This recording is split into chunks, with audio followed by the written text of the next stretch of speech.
नमस्ते दोस्तों, मेरे चैनल में आप सभी लोगों का स्वागत है। आज हम आपको योगिनी एकादशी के बारे में बताएंगे। योगिनी एकादशी भगवान विष्णु को समर्पित है।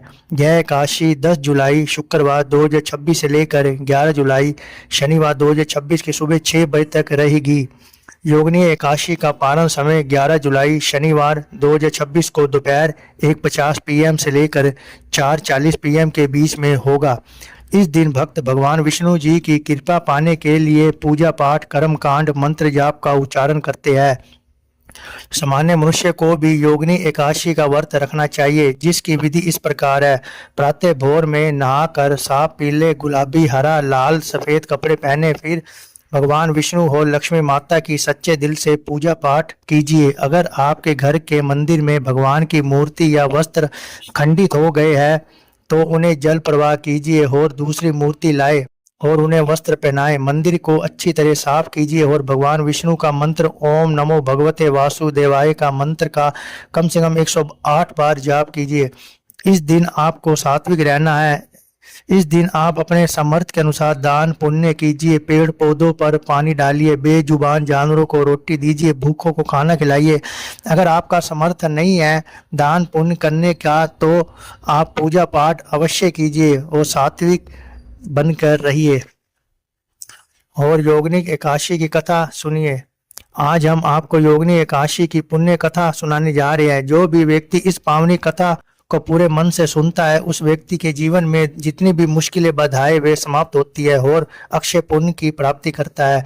यह कथा इस प्रकार है। प्राचीन समय की बात है। अलकापुरी नगरी में कुबेर, जो यक्षों के राजा थे, वे राज किया करते थे। अलकापुरी नगरी में बहुत बड़ा बागों का बगीचा था, जिसकी देखभाल हेम माली नाम का एक माली करता था। उसका मुख्य काम हर रोज सुबह शिव शंकर की पूजा के लिए मानसरोवर के ताजे फूल लाना था। हेम माली अपनी पत्नी विशालाक्षी के प्रेम में इतना मगन था कि वे पूजा के फूल ले जाना भूल गया। जब ये बात यक्षों के राजा कुबेर को पता लगी कि शिव शंकर की पूजा के लिए फूल नहीं आए तो वे बहुत क्रोधित हुए। उन्होंने हेम माली को श्राप दे दिया कि वे कोढ़ी बनकर पृथ्वी लोक में दर दर भटकेगा। श्राप के कारण हेम माली का पूरा शरीर रोगग्रस्त हो गया। वे अपनी इस हालत को लेकर और दुखी होकर दर दर जंगलों में भटकने लगे। भटकते हुए एक दिन उसकी भेंट ऋषि मार्कंडे से हुई, जो महान ऋषि थे। उन्होंने इसकी हालत का पूरा कारण पूछा। फिर हेम माली ने पूरी कहानी सुनाई और अपने गुनाहों को माना। फिर ऋषि मार्कंडे ने उसके उद्धार के लिए आषाढ़ कृष्ण पक्ष की योगिनी एकादशी का व्रत रखने की सलाह दी। विष्णु भगवान की पूजा पाठ करो, नाम मंत्र उच्चारण करो और द्वादशी वाले दिन समापन करो।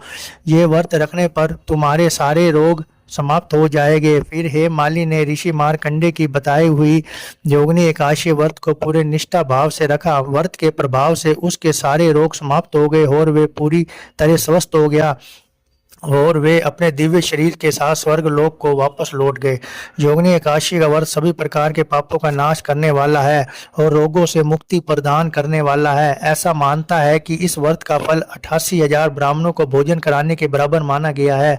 श्रद्धा और भक्ति भाव से यह व्रत करने वाला व्यक्ति सुख, समृद्धि और अंत में मोक्ष को प्राप्त होता है।